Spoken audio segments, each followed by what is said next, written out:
Hello everyone, I am Kuldeep Namdev और इस video में हम करने वाले हैं कोनिक सेक्शंस के अगले इम्पोर्टेंट 15 एमसीक्यू क्वेश्चन और ये पार्ट नंबर 2 है इसका। बात करते हैं क्वेश्चन नंबर 1 की। क्वेश्चन नंबर 1 है the curve which has eccentricity 0 is. वह वक्र जिसकी इसेंट्रिसिटी शून्य है। आई थिंक आपने पिछला वीडियो देखा होगा तो कुछ इन्फॉर्मेशन आपको मिली होगी इसके बारे में और शायद आपको इसका आंसर भी पता होगा। तो चार ऑप्शन आपके पास है, पैराबोला, इलिप्स, हाइपरबोला और सर्कल। तो इसका जो सही आंसर है वो सर्कल है। बिल्कुल, सर्कल की सेंट्रिसिटी 0 होती है। अब मैं इसका कारण आपको बता देता हूँ। जैसे इलिप्स हम बनाते थे ना, इलिप्स की सेंट्रिसिटी आपने देखी थी 1 से कम थी, पैराबोला की सेंट्रिसिटी 1 के बराबर थी, हाइपरबोला की सेंट्रिसिटी 1 से अधिक थी। ये सेंट्रिसिटी जो है सर्कल की 0 होती है। इसेंट्रिसिटी तो अपन ने जो फॉर्मूला था उस डायरेक्ट्रिक्स से जो फॉर्मूला था, distance of a point from focus divided by distance of point from the directrix, ये फॉर्मूला तो हमने अच्छे से पढ़ा हुआ था। इसके अलावा भी एक फॉर्मूले से भी हम इसेंट्रिसिटी निकाल सकते हैं। अगर सर्कल में उस फॉर्मूले को मैं अप्लाई करूं तो आप देखेंगे जो फॉर्मूला होता है इसेंट्रिसिटी का अल्टरनेट फॉर्मूला ये भी होता है, डिस्टेंस बिटवीन फोसी यानी कि दोनों फोसी के बीच की दूरी divide by length of major axis यानी कि v1 से v2 तक की दूरी। ठीक है, अभी इलिप्स का फिगर लिया है मगर सर्कल में उन वैल्यूज को पुट अप करेंगे हम। तो distance between foci divide by length of major axis, अगर इसको सॉल्व में कर लेता हूं तो मुझे इसेंट्रिसिटी मिल जाएगी। अब मगर होता क्या सर्कल में, जब सर्कल होता है तो सर्कल की कंडीशन में क्या होता है, जो सर्कल का सेंटर होता है ना, उसी सेंटर पर दोनों फोसी आ जाते हैं। यानी कि F1 F2 की दोनों की लोकेशन कहाँ पे आ जाएगी, उसी सेंटर पे आ जाएगी, जिसकी वजह से क्या हो जाएगा, इन दोनों फोर्सी के बीच की दूरी हो जाएगी 0। तो इसलिए यहाँ रखूंगा मैं वैल्यू 0। ठीक है, लेंथ ऑफ मेजर एक्सिस, जो भी लेंथ ऑफ मेजर एक्सिस होगी अपन यहाँ वैल्यू रखेंगे। अब अगर 0 न्यूमरेटर में तो इसको सॉल्व करूंगा तो I will get result as 0। यही कारण है कि सर्कल की इसेंट्रिसिटी हमेशा 0 होती है, क्योंकि दोनों फोकस बिल्कुल सेंटर पे आ जाते हैं, कॉन्साइड कर जाते हैं। ठीक है, क्वेश्चन नंबर 2 की बात करते हैं। क्वेश्चन नंबर 2 है a plane is parallel to a base of regular cone and cuts at the middle. The cross section is। एक प्लेन शंकु के आधार के समानांतर है और बीच में काटता है, क्रॉस सेक्शन क्या होगा। अब चार ऑप्शन आपके पास है, सर्कल, पैराबोला, हाइपरबोला, इलिप्स। तो इसका जो सही आंसर होगा वो सर्कल होगा। आइए फिगर में हम देखते हैं। फिगर में देखिए, अगर मैं किसी राइट सर्कुलर कोन को बेस के पैरेलल काटता हूं, या कह सकते हैं उसकी एक्सिस के परपेंडिकुलर इस प्लेन को लेके कट करता हूं, तब ऊपर से देखने पर जो मुझे कॉनिक सेक्शन नजर आएगा वो सर्कल आएगा। इसलिए इसका आंसर सर्कल हुआ, that is option number A. अगला क्वेश्चन है चूज द करेक्ट ऑप्शन। अब आपको इस चार ऑप्शन दिए हुए हैं, यानी कि सही विकल्प हमें चुनना है इसमें से। अब इसमें इसेंट्रिसिटी के हमें चार फॉर्मूले दिए हुए हैं और चार में से मात्र एक फॉर्मूला ही सही है।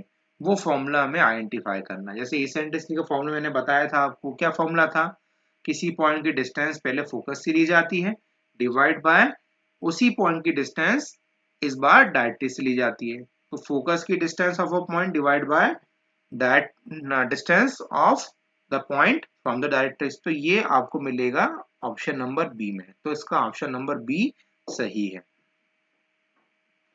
अगला क्वेश्चन है in the game of cricket a ball is thrown from the boundary and reaches the gloves of the wicket keeper, the curve traced out will be। Question है क्रिकेट के खेल में एक गेंद बाउंड्री से फेंकी जाती है और विकेट कीपर के दस्तानों तक पहुंचती है। जो वक्र, वक्र मतलब कर्व, जो कर्व निकाला जाएगा यानी कि जो पाथ वो गेंद फॉलो करते हुए आएगी उस पाथ को क्या कहेंगे हम। तो हमारे पास चार ऑप्शन है, हाइपरबोला, इनवोल्यूट, पैराबोला और साइक्लॉइड। तो इसका जो सही आंसर होगा वो होगा पैराबोला। ठीक है, फिगर में देख सकते हैं एक बॉल फेंकी जा रही है, तो ये जो कर्व होगा ये पैराबोलिक कर्व होगा। अगला क्वेश्चन है if the distance from a fixed straight line is equal to the distance from a fixed point then what is the name of the conic section. यानी कि यदि एक निश्चित सीधी रेखा से दूरी एक निश्चित बिंदु से दूरी बराबर है तो शंकुखंड का नाम क्या होगा। यानी कि दोनों डिस्टेंस बराबर हो गई हैं उस पॉइंट की, यानी फोकस से भी दूरी बराबर है और डायरेक्ट्रिक्स से भी दूरी बराबर है। अगर उसकी इसेंट्रिसिटी निकालो क्या हो जाएगा, ऊपर की वैल्यू और नीचे की वैल्यू दोनों आपस में कैंसिल हो जाएंगे, रिजल्ट आएगा 1। इसका मतलब 1 इसेंट्रिसिटी किसकी होती है, ये होती है पैराबोला की। तो इसका सही आंसर होगा फिफ्थ का बी ऑप्शन, पैराबोला। ठीक है, दिस इज द फॉर्मूला, आप नोट कर सकते हैं। क्वेश्चन नंबर 6 है, if the distance from the directrix is greater than the distance from the focus, then what is the value of eccentricity। प्रश्न है, यदि डायरेक्ट्रिक्स से दूरी फोकस की दूरी से अधिक है तो इसेंट्रिसिटी का मान क्या होगा। इसका होगा लेस देन 1। आपको फॉर्मूला पता है ना बेटा इसका, ये फॉर्मूला फिर से आप देख सकते हो। अगर मैं कहूं कि डायरेक्ट्रिक्स की दूरी,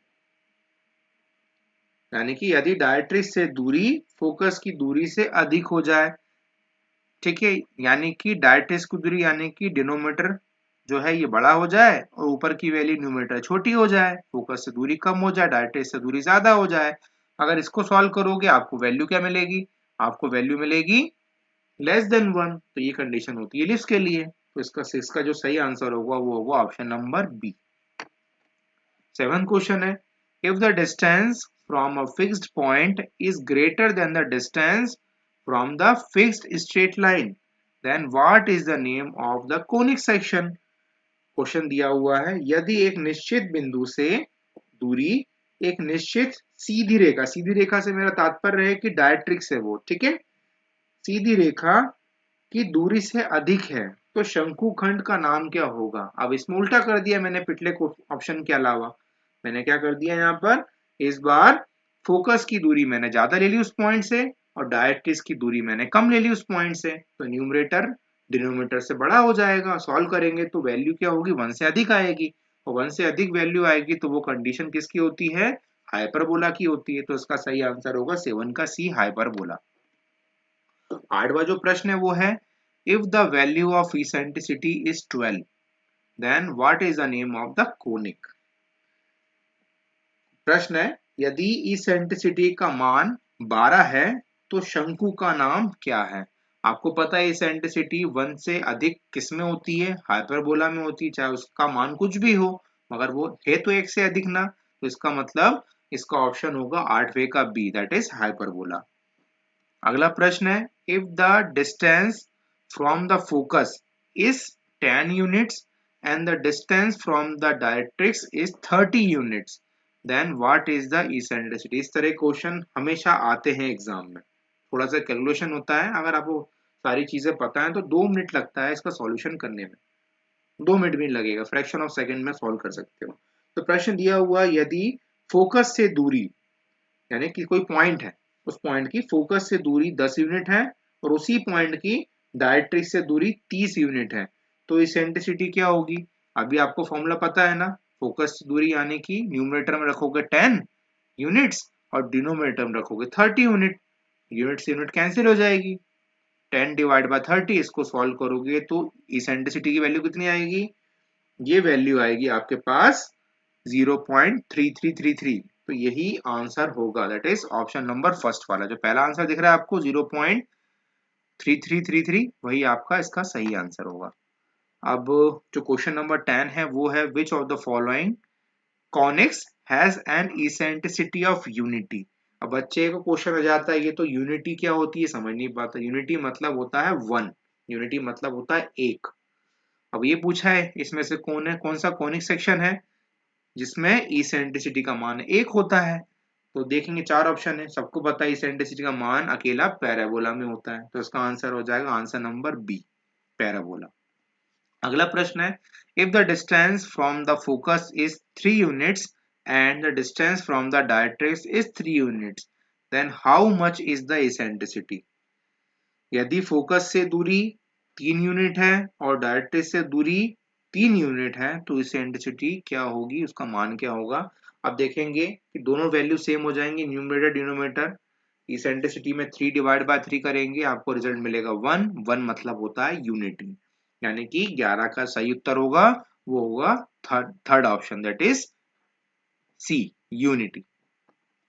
अगला प्रश्न है, if the distance from the focus is 2 millimeter and the distance from the directrix is 0.5 millimeter, then what is the name of the conic section।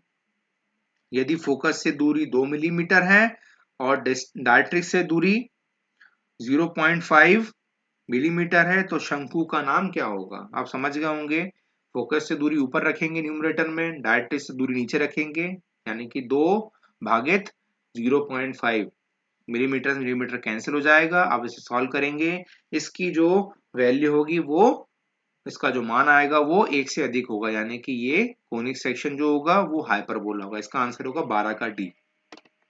अगला प्रश्न है, what type of curve is created by the intersection of a plane parallel to the side of the cone. यानी कि प्रश्न में दिया हुआ है शंकु की भुजा के समांतर समतल के प्रतिच्छेदन से किस प्रकार का वक्र बनता है, यानी किस प्रकार का कर्व बनता है। तो इसका सही उत्तर है पैराबोला। इसका सही उत्तर है पैराबोला। ठीक है, यानी कि पैराबोला जब बनेगा जब किसी एक साइड के पैरेलल में अगर कोन को कट करता हूं तो उस परिस्थिति में जो कोनिक सेक्शन होगा, यानी कि जो मुझे वक्र मिलेगा वो पैराबोला होगा। इसका आंसर होगा 13 का ए। अब देखिए यहां पर मैंने क्या किया, इसके साइड यानी कि ये साइड है, आप देख सकते हैं, एक सेकेंड, ये जो साइड है ना, मैंने इसके पैरेलल इस कटिंग प्लेन को रखा और मैंने इसको उनको काट दिया, तो ये कोनिक सेक्शन क्या मिलेगा, मुझे पैराबोलिक कर्व मिलेगा। ठीक है, अगला प्रश्न है, when a bullet is shoot in air the path travel by the bullet is called. प्रश्न है, जब एक गोली हवा में चलाई जाती है तो गोली द्वारा यात्रा का पथ कहलाता है। तो इसमें भी जो बॉल वाला प्रश्न बताया था आपको मैंने, सेम कंडीशन यहाँ पे रहेगी, तो यहाँ पे भी इसका आंसर रहेगा 14 का option number C, that is parabola. तो वहां पे भी पैराबोलिक कर्व ही बनेगा, जो पाथ होगा वो पैराबोलिक ही होगा। अगला प्रश्न है, the unit of eccentricity is. Eccentricity की यूनिट क्या है, मिलीमीटर, सेंटीमीटर, मीटर। चौथा है नन ऑफ दिस, यानी इनमें से कोई नहीं। तो आपको पता है इसेंट्रिसिटी निकालने का तरीका, फॉर्मूला आपको अच्छे से याद हो गया है। तो आप देखेंगे ऊपर भी वही वैल्यू होगी, नीचे भी वही वैल्यू होगी, दोनों की यूनिट समान होगी, दोनों यूनिट आपस में कैंसिल हो जाएंगी तो उसकी यूनिट नहीं रहेगी। तो इसका आंसर होगा 15 का D. Thanks for watching this video. अगर वीडियो अच्छा लगा है तो प्लीज लाइक करें, शेयर करें, सब्सक्राइब करें। Thanks for watching.